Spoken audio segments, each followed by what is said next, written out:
recording.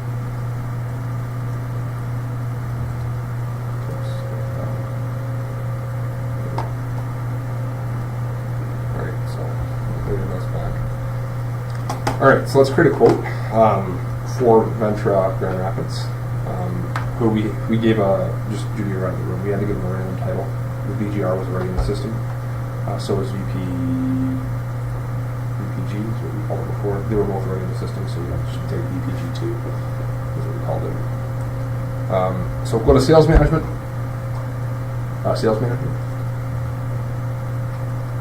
And then Quote Management, General Operations, and Opportunity Quote Entry. Okay, so the current idea right now is to have Judy yourself, you may be entering quotes directly in Epicor, Nicole is going to enter quotes in Epicor directly. I think anybody else, we may give them a paper form that they can fill out the information that's on the quote, and then Simon, perhaps you can enter some of that information, or somebody will enter that information, maybe not you, but somebody will enter that information into Epicor from the paperwork. So Judy yourself and Colby were the ones that have to learn how to use Epicor for quoting, because it'll be faster for you than it will be to do anything else, right? So let's create a new quote. Just file a new quote, and let's pick the customer, right? So you can do a search for the customer. That's fine. Yeah. Let's scroll down to the bottom and find our VPG that we just put in there. VPG2, I think it was. Yeah. So just open that up.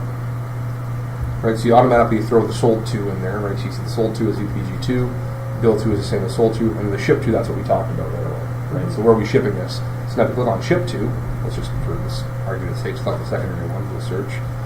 Venture Plastic 001, let's just pick the 001. Okay. Right, so it changes the ship to address to Venture. Right, you're still going to bill up there, where you're going to ship down. All these numbers, right? 10018 Yeah. and 10019. That's the quote number. Right. So you're going to see a new quote number going to pop up after we hit save on this. Right now the quote number is still blank. You see it at the top there is at 0. On the screen, just the cursor goes there. That stays at 0 until we put our basic information in here and hit save. It auto-generates the next quote number for us. Don't do anything. Right. And this is the basic information that you need in the quote. So you hit save right now.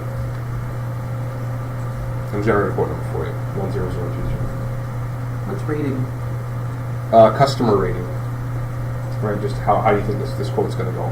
You can just it's a term that you can use for your own reporting purposes if you want to create a report. It's just a check mark for rating. No, it's a letter entry. Go ahead and type in there.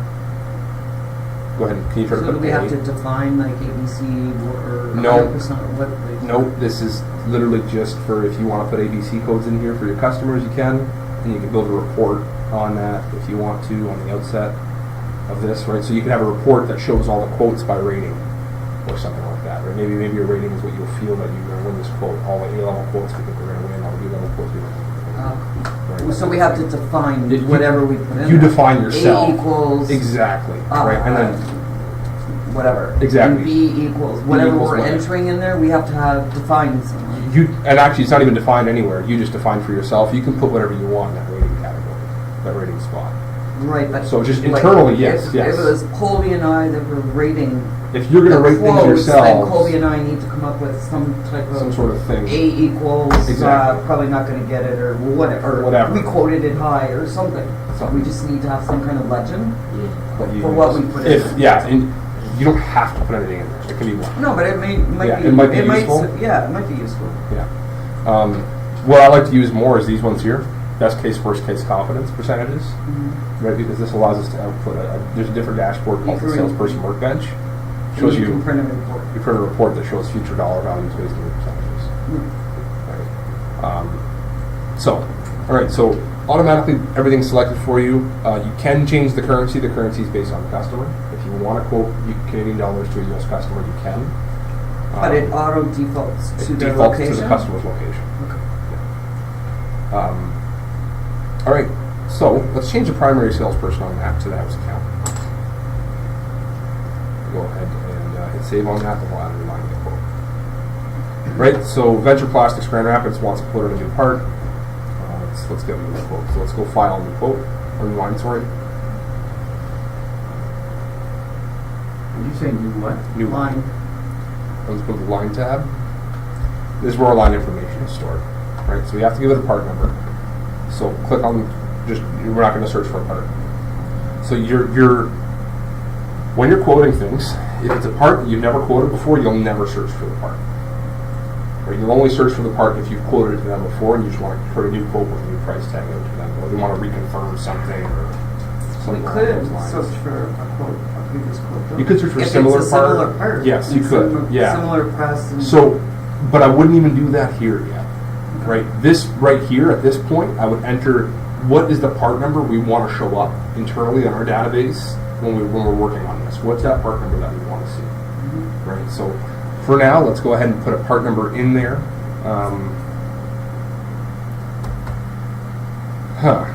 What part number we want to use? Make one up. Make one up. So let's. GL8888. There we go. Anything you want. Okay. All right. So there's your part number. Hit tab. Right. It's not going to find it in the system, so you'll see the description will not load. However, if that part was already in the system, the description would automatically load. You would know you pulled a part that's already in your system. All right. So put the description in there. Just put Fender apron. That's fine. All right. So customer part number. This is very important for you guys because you can have a separate internal part number from the customer part number. Right. If the customer has a tool number that you want to use specifically, you can do that. And you put that in the customer part number. Will this affect like invoicing, future, like if we were granted this?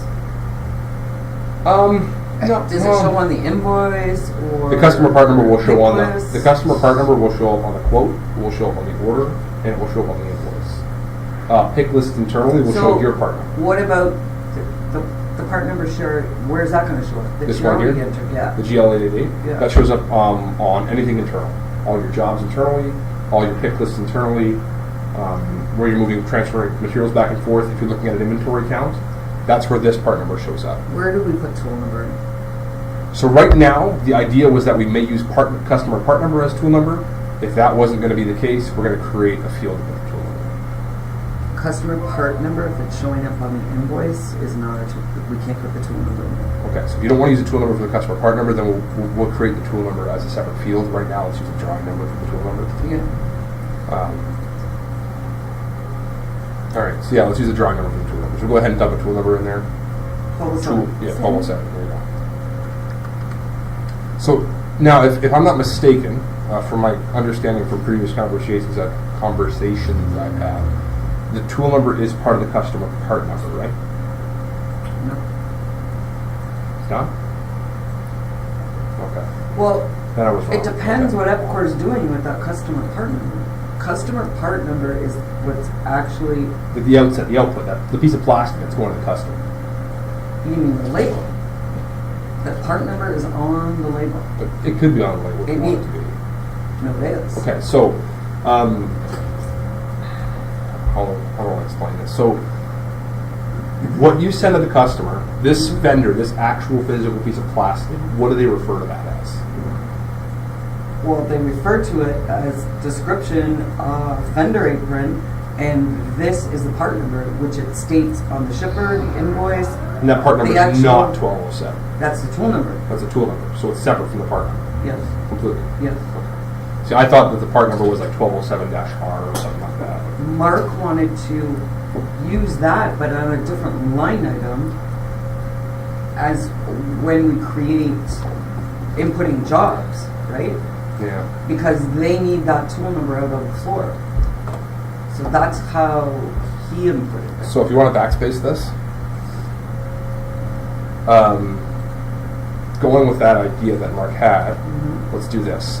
You actually call your internal part number something like, what was this customer ID? VPG or 1207. Like it, VPG 1207. Yeah. So it's customer then tool number. Yeah, that would be your part. That's what we use internally. No No. GR, just the VPG 1207. Just the customer, 3-digit customer Okay, and now- tool now- number. And then the yeah, tool yeah. number. That So would that be way your the part. guys out on the floor know what customer and what tool number it is, right? Yeah, so without having to look at any other information, they can just see it Mhm. updated to that part And number. then we're gonna have the part Put your part number. number back in. And then the customer part number could be GL Right. It's 8888. the actual part number you invoice, right? Yeah. Right. But both will show on the invoice, right? The So, total so number. if you can have both on the invoice, I believe it does show the other one on the invoice, but what it shows is our part number, right? So what it'll say is invoicing for GL 8888, right? And then lower down, like underneath that, a couple lines down, you'll see our part number, but under a different section, and then it'll show you our part number internally, just so you know, while looking at the invoice, what you're But invoicing. primarily, like The first and base foremost part, is part customer. number is customer part number, Okay, sorry. that's- Yeah. All right. Now that we got past that, let's go and put a product group on this. Do we still have this? Leave it there for now. Okay. So click on product group. You click on tax categories. You click away from tax category, and then click on product group. All right. So you have to put this part into a group. Right. So what group does this fall under? Let's say this is automotive. Right. It's probably yes. Sales category, probably automotive. Right. And I don't think there's any analysis code set up. So product code and sales category, pull those two out, right, based on whatever the part is. Those will default if the part's already set up. Not to pull those out anymore. All right, so what's the quantity that we want to quote on? We usually want to quote on a quantity of 1. In most cases, you quote on a quantity of 1 because you give them a price. Really, Give them a piece price. you give them a piece price, Yep. right? So you quote on a quantity of 1. Mhm. What's my piece price, right? So you leave 1, 1, and 1 in there and you don't change Mhm. anything, right? So let's go ahead and go hit save. Which now you've entered the part itself. 2 options at this point. Option 1 is to enter manufacturing details for the part for the system to calculate a price for you. Option 2, you already know the price for the part based on some other piece of information. You don't know if you're going to win this quote, so you don't want to put all the manufacturing details on the work in. Get the manufacturing details built out, and you just want to put a price tag in. We're going to sell it for this price. Right? For whatever reason, you know the price. That's option 2. Right? However, if you go with option 2, you still got to do option 1 if you win the quote. So let's do option 1 then. So we're going to do option 1 to start. I just wanted to let you know. So if in the situation where you just want to dump a price in, they want a 5-minute quote, and you're just going to price that high anyway. Well, sometimes they call and say, "This is what I'm paying you."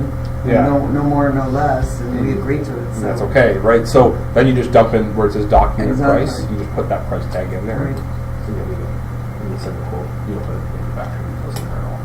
All right. So let's go to the manufacturing details tab. And within here is where we build the manufacturing details for our part. Right. You guys already have a template for molded parts. Right? You have a template with the resin in there, with the molding operation in there already. So we can just use that template to go to quote. So the way to do that, and the way I think is the easiest way to do that, go to the engineering tab, we go to the methods tab, and we're going to dump that part number in here that you guys already created a manufacturing detail for. Right. So click on part, do a search. I think. GO, whatever it was. No, we're looking for the one that we've done before, just so we can get some information out of it. Can you scroll up? Try the scroll up a little bit further. Try these corner pockets here. Cool. That one there. Yeah. Okay, there are. For that. Let's go pull from a quote. So another option that we have here, so you can see there's part rev, job, and quote. You can pull information from another quote. And this is what we were talking about before, where you already have a part with information on it. Click on quote. Click on quote line. Do a search. Select quote 10,017. Okay. And open up the operations and materials in this list here.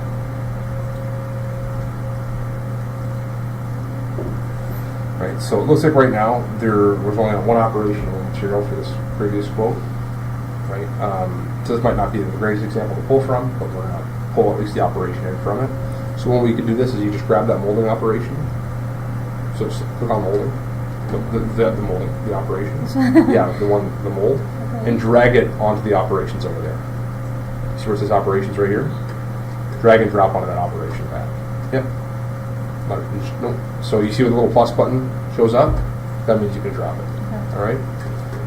You're not adding molding as an operation to to your bill of materials. That's the only operation you have right now. So that's the only operation we ever have to have, right?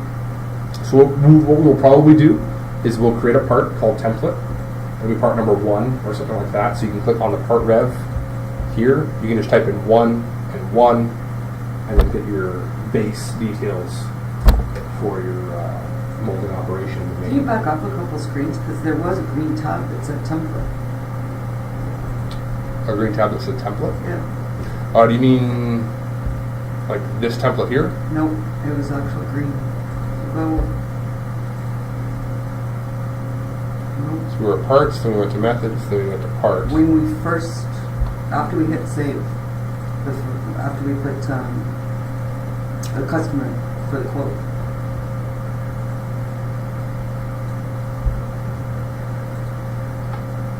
Okay, so when you I'm hit not save, sure. Yeah, you hit save. I'm not sure where the template button was though. Can you hit save again? there was a big green button, like right around where it said discount. That says discount. It was right there on the screen.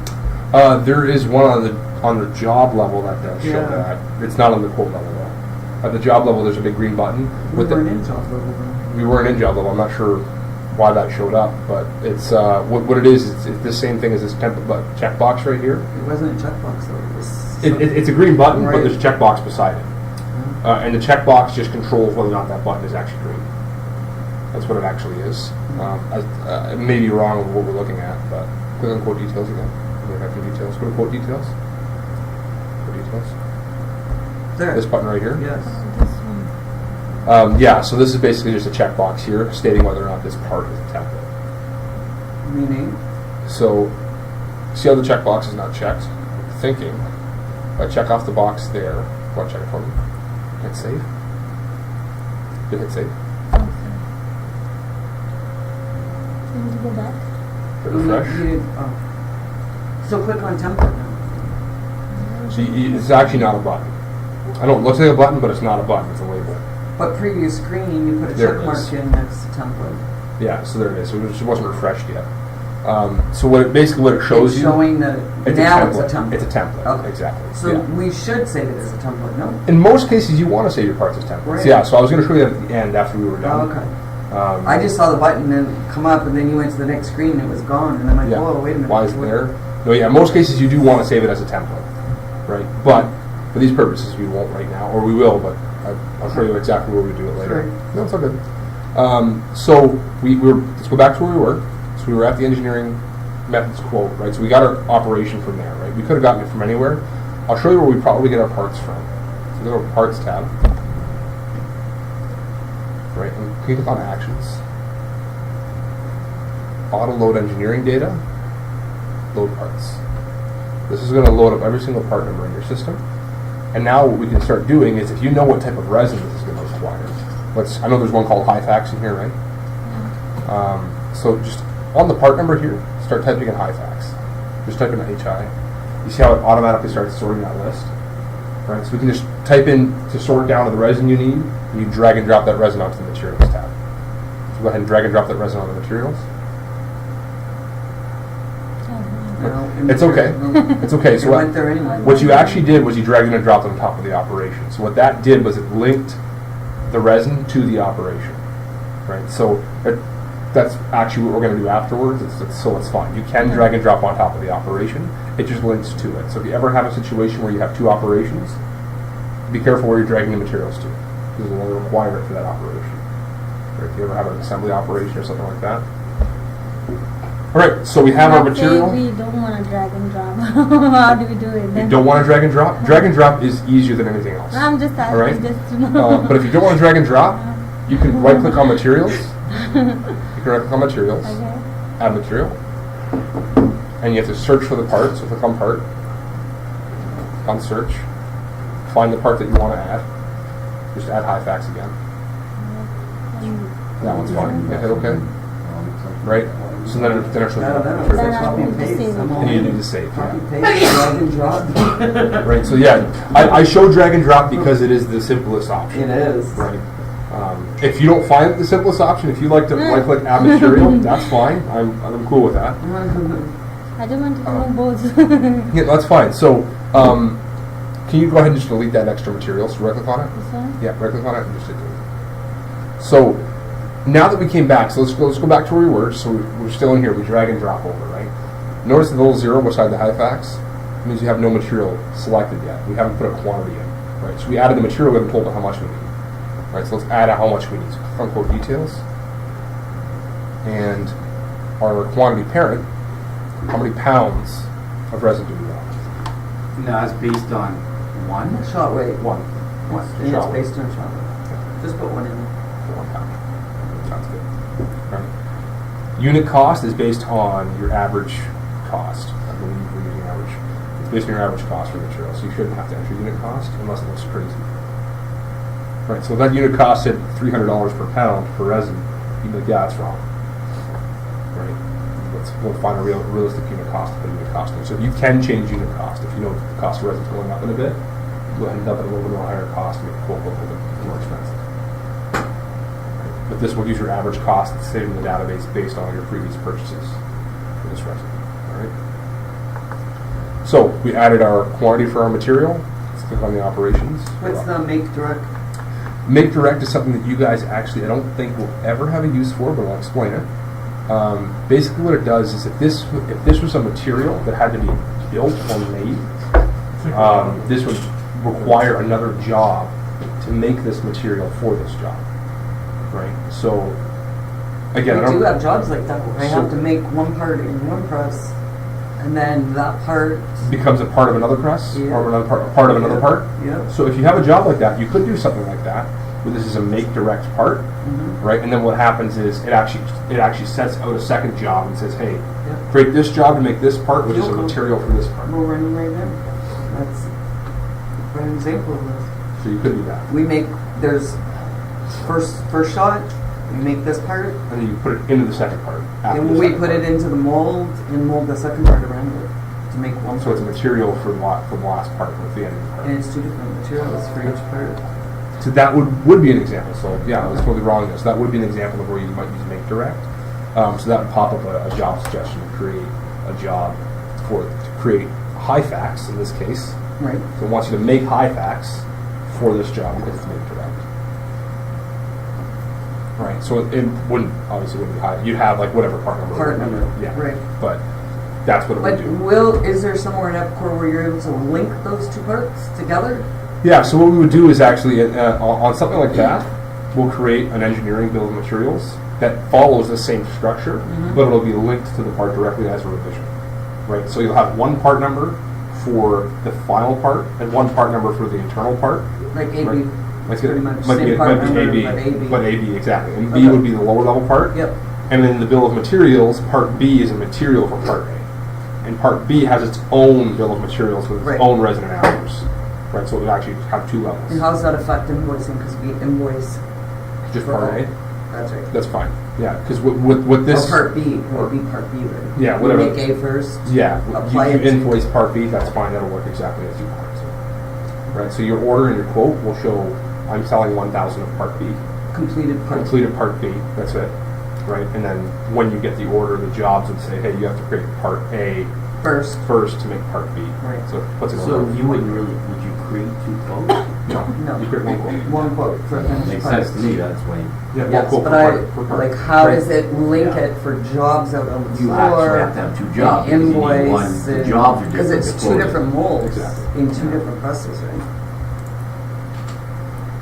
All right, Well, I don't know. You know, you might have to. I don't know how that was quoted in the beginning because it runs in two different presses. Well, it would definitely be two jobs. I think it would or have- two parts, like part numbers, right? so it would be two part numbers in your system, part A and part B, It would actually be and it two, would be two jobs. but they're linked jobs. One job is what we call a job-to-job relationship, right? Right. So the demand link for the second job for part A would be, the demand link would be job B requires job A to complete it. Right, and Well, that's I'm what thinking I'm. about from a work in process, the two would have to be one because you're quoting, the end product is one. He's talking about quoting. So do we do two quotes? No, you do one quote. Because you got two machines with one ton. Yeah, you still do a quote. Well, yeah, and in the end, Yeah. but how? How do you get the price? Yeah. Yeah, so what you do is, and we haven't talked Will it about that link it? really yet. Will it capture Yeah, the first so part? we do something called a cost roll-up that captures the build of the part A, and then we take that Okay. price and put that price in the part B, and that's how it goes. If you did really want to modify and play with it, you would just add it as a sub-assembly for now, rather than a separate part, and you can modify it and play with it inside the quote. And when you get the job, you just change it. That'll work fine. All right. So, back to this. We have our 122 a pound in here, so let's click on operations. So you see where it says Op 10 right now? So just select Op 10, yes. This is our molding operation, right? So we have to tell it, okay, where are we, what are we using for this, right? And can you drop down this production labor reporting resource right here? Just drop that down, that first. Mhm. No, this is where it says 2,000 ton capacity. Okay, I think. Not what I wanted to show you. So how many pieces per hour can we build? Right, that's the closest we can come to seconds per piece. So we'll use pieces per hour. Depends what the cycle time is. Right, so whatever the cycle time is, we'll just leave it at 60 pieces per hour for now. Let's say we're going to do 60 pieces per hour. That's right, so one piece a minute. So let's go to the scheduling resources tab though. Just have us have a look at this. And let's select what resource we're going to use. Right, so right now we're using the 2,000 ton. So let's drop that down. Depends where it's going to run. So. Right. Right. So this is what machine are we running it on?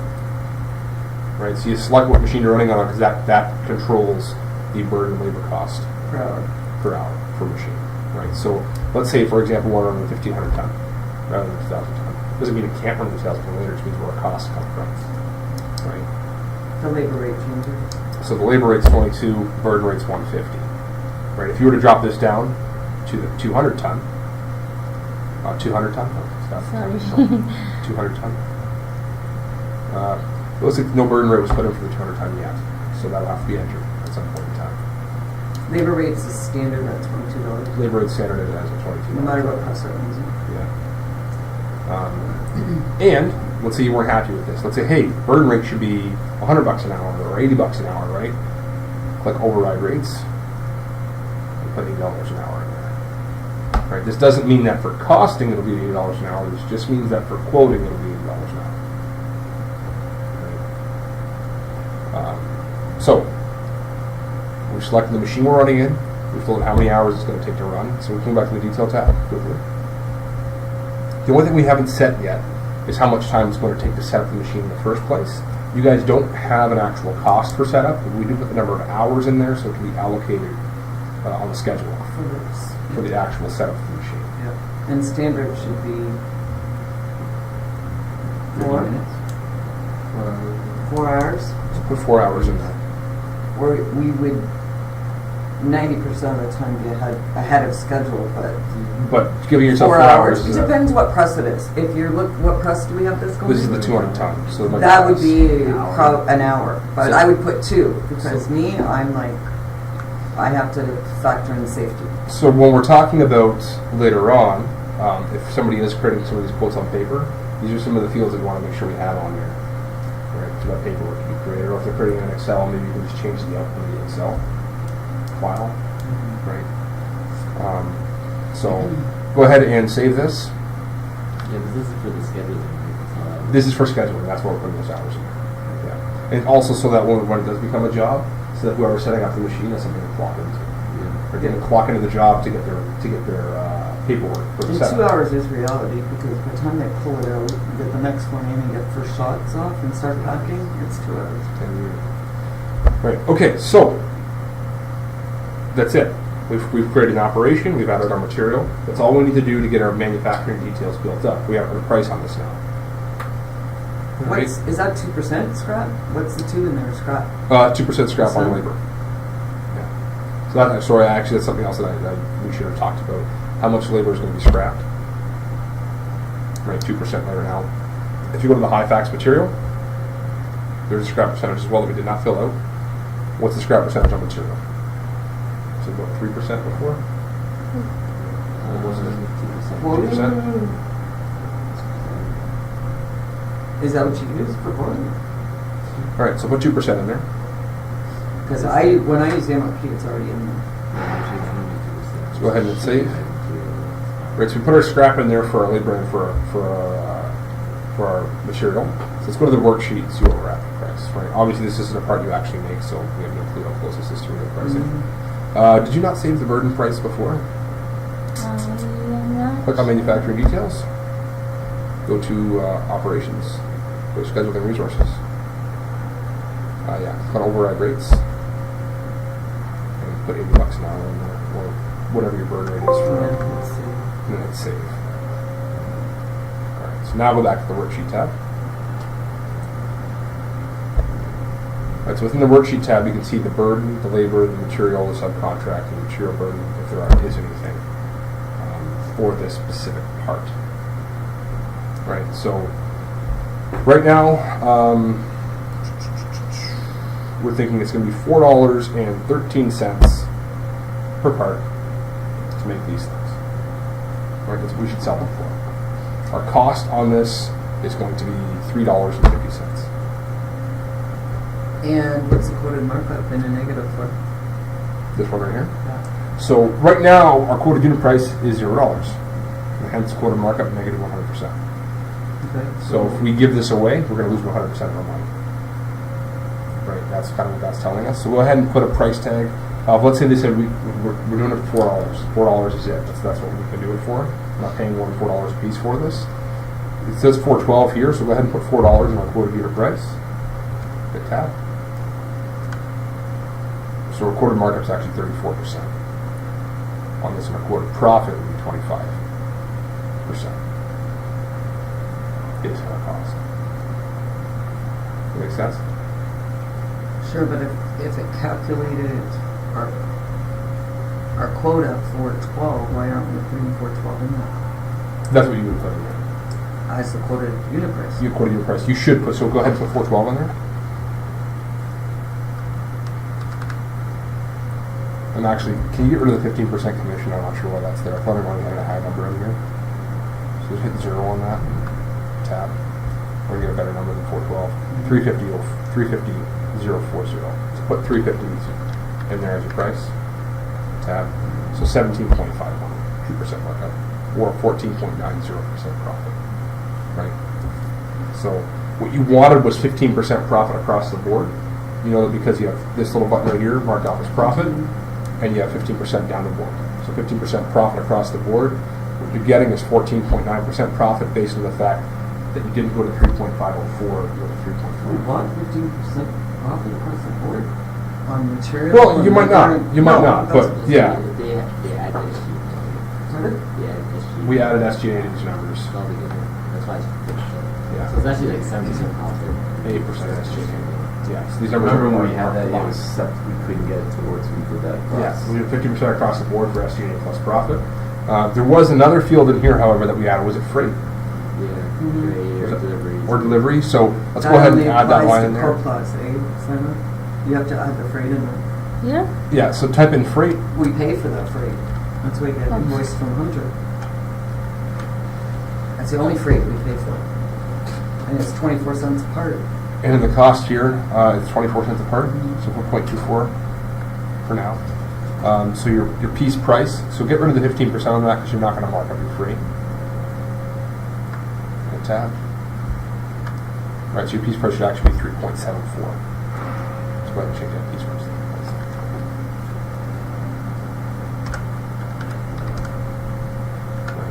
So now you're looking at a 13.9% profit plus SG&A. So profit SG&A together, 3.9%, 13.9%. So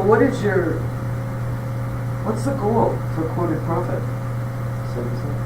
Pardon? 7%. The goal for quoted profit plus SG&A would be 15%. Yes.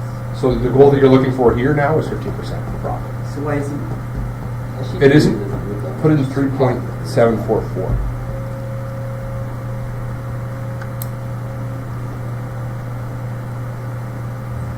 Okay. This number here is going to have more decimal spaces that it goes to. Can you click on that box there and see if it goes further? No, it doesn't go further. It's going to have more decimal spaces that it goes to. So that'll be the issue right now. Is because Oh, maybe it's the freight. So That's not giving you the 15 and the quoted profit. that's correct, yeah. It's That's the right. freight. Good call. Yep. You're adding 24 cents to that profit. Without the markup. Yeah. So that's why it's not showing you.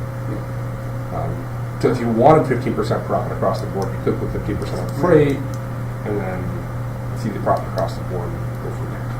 Right. The coolest part about this is that it allows the customer to come back to you and say, "We need $3.70 a part. That's what we need," and you can put it in there and see how much money you're going to make or lose, and decide based on that whether or not it's okay. Right. Because change the quoted unit price to 325, Simon. And see how much that quoted profit goes down. You're gonna make almost 1%. That's it. Yeah. See? So that's the cool part about this functionality that you can see right away. Hey, you know, So, what's the minimum quoted profit we would take? 5% probably, right? It all depends. So if you did a very high volume versus about 100% machine capacity, your burger rate will you can say on the 1,000 times So- $110 an hour. something that I would say though too right away is that I would never go lower than 8% right now because this is including your SG&A. I'm just looking at past history, that's why. Yeah. 'Cause you So, That's just, it all depends. It depends on capacity. If they didn't give us a huge number, okay, but and that's always been my argument, right? Because now you're below 1% So- profit. Whether you got open capacity or not, that job's not worth taking at less than 1% profit. To me, in my eyes, it depends on the scenario. because you still have to pay all your overhead. That's to make your- 1%. It's your SG&A. You still got. Well, I So- know you can start, playing with Let's- your 15%. Let's save this So- quote out and then have the discussion after we save it so I can save the video and then we get the discussion off. of the Can I recording. see what this quote looks like? Yeah, that's what I want to do. Yeah. Yeah. Okay. So go ahead and keep going. So go to the detail tab now. Right. So now you've quoted this. You can see your unit price of $2.50. Oh, so unit price is $2.50 because that's the American price. Mhm. Right. So you put it in at $3.25 Canadian.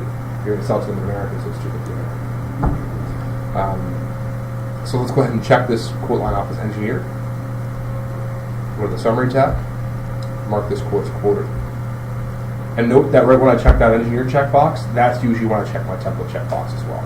That template checkbox, I usually do those both at the same time. Because I'm done engineering this, I'm okay with this part that's templated. Right? Because the part that's not checked up as a template does not show up in your template selection for later. So now this is saved. Go ahead and hit save one more time. And go to actions, changes, new quote. You have to type in the change here. Just type in new quote. Hit OK. So go to actions and go to print form. Yeah. So let's see what this looks like for now. It's print preview. Again, this is the default form. This may not be exactly what you want to see yet.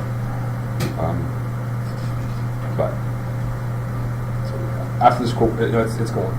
So the second you see report submitted for previewing, Okay. it's gone. Right. You actually close this window the second you see that, and it's already on the system. We'll hold on for a second.